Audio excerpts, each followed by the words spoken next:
In addition to the military tensions building up across the Taiwan Strait, another war is going on between Taiwan and mainland China. It's the chip war. In the middle of a worldwide microchip shortage, China and Taiwan are increasingly at odds with each other. China's largest microchip manufacturer, SMIC, has been relying on Taiwanese talent from the very beginning. Many of its senior executives are alumni of Taiwan Semiconductor Manufacturing Company, or TSMC. As military tensions in the region have escalated, will Beijing still let Taiwanese semiconductor executives run its largest chip company? Hi, welcome to Lei's Real Talk. I'm Lei. Aside from management issues, corruption, and U.S. sanctions, another major factor that threatens the growth of Chinese semiconductor companies is the lack of talent. According to the recently released China IC Industry Talent Development Report, there were 541,000 people employed in the chip industry in China in 2020. The demand for semiconductor talent in China will reach 767,000 by 2023. This means that there is a shortage of more than 200,000 people. For the past 20 years, however, China's growth in the chip industry has heavily relied on Taiwanese talent. From the very beginning, SMIC's growth trajectory was inseparable from Taiwan. SMIC was founded by a Taiwanese semiconductor veteran, Richard Chen, in 2000. Chen supplied not only capital but also semiconductor talent from around the world, especially from Taiwan. Richard Chen once worked for Morris Chen, the founder of TSMC, when they both worked at Texas Instruments in the United States. After selling his Taiwanese semiconductor company to Morris, Richard went to mainland China to start SMIC. Shortly after SMIC was founded, TSMC sued SMIC for intent to steal and use its trade secrets. The lawsuit went on for 8 years, and in 2009, a jury in the U.S. Superior Court of California ruled against SMIC. The company paid $200 million and 8% of its stock and warrants to settle with TSMC. Richard Chen was barred from entering the chip industry for 3 years, and he left the company he founded. After Chen left, SMIC hired another Taiwanese CEO, Qiu Ziyun, a TSMC alumnus. 7 years later, SMIC brought in Liang Ming, a former TSMC R&D executive who is dubbed as being the biggest trader in Taiwan's semiconductor industry. Not only was Liang instrumental in securing SMIC's growth and success, Liang also helped Samsung win the technology race against TSMC for 16 and 14 nanometer processes. He was sued by the Taiwan semiconductor giant for leaking trade secrets to Samsung in 2015. In 2017, Liang became SMIC's co-CEO. Leading 2,000 engineers, Liang helped China's largest chip company complete 5 generations of development from 28 nanometer chip technology to near 7 nanometer chips within 2 years, an achievement that would normally take about 10 years. However, 3 years later, Liang submitted a resignation letter in December 2020. He was upset because SMIC brought in another Taiwan IC industry veteran, Liang's old boss, former TSMC R&D chief, Jiang Shangyi.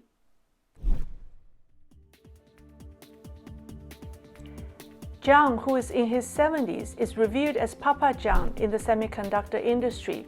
He served as vice president of R&D and co-chief operating officer at Taiwan Semiconductor Manufacturing Company and retired in 2013.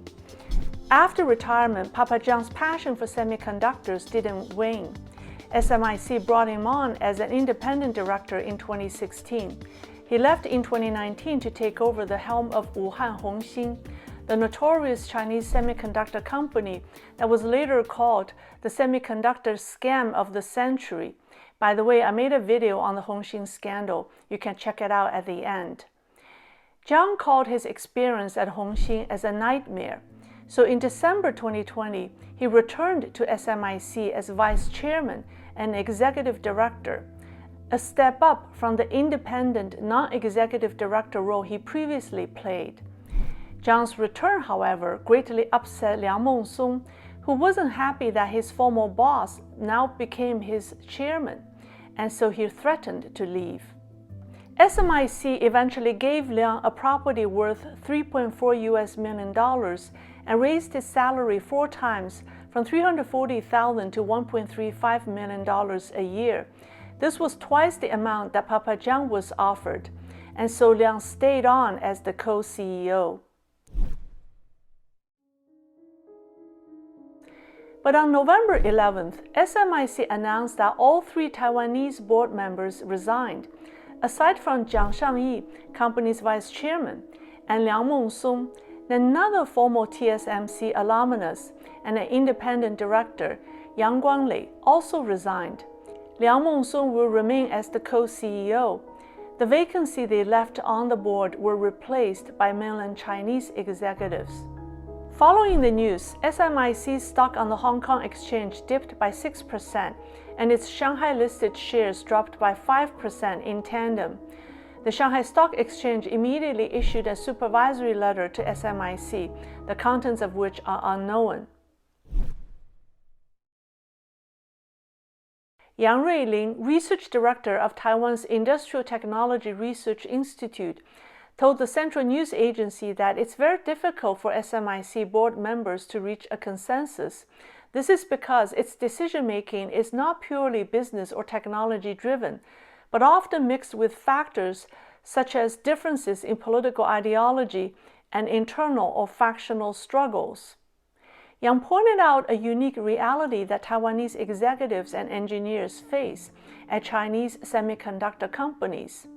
The board isn't the ultimate boss of the company. In large state-owned companies in mainland China, all of the board's decisions must be approved by the Chinese Communist Party. When SMIC's former chairman Zhou Zixue resigned in September, some people expected Jiang Shangyi to replace him because he has all the credentials. But they didn't let him. Zhou Zixue is a member of the Chinese Communist Party, but Jiang Shangyi isn't. As much as the CCP covets Taiwan's talents and technology, it will never let a Taiwanese executive run its largest chip manufacturer. Liang Ming has contributed so significantly to the company, but the CCP didn't make him the CEO, but only a co-CEO. In the current cross-strait tension and global chip shortage, I don't think the CCP will let 3 Taiwanese be on SMIC's board, no matter how technically capable they are. Aside from the board, SMIC has had other major turnovers this year.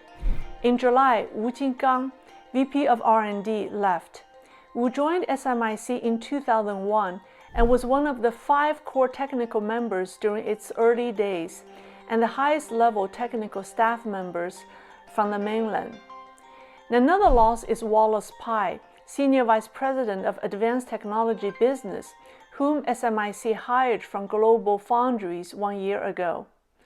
SMIC's loss of R&D staff this year is also severe. According to its interim report released on September 7th, the company lost 634, or 26% of its R&D staff in the first half of this year. Total staff has been reduced from 2,419 to 1,785. That means 1 in every 4 R&D staff had left. Part of Taiwan Semiconductor Manufacturing Company's success is its strict management style and high standards of scientific research. Liang Ming reportedly has tried to promote a TSMC-style corporate culture within SMIC. Professor Qiu Junrong of the Department of Economics at Taiwan's Central University said that if a Taiwanese technical lead adopts Taiwan-style management in mainland China, he may be regarded as an obnoxious foreign intruder. The Taiwanese government has recognized that the loss of semiconductor talent to the mainland is a national security issue.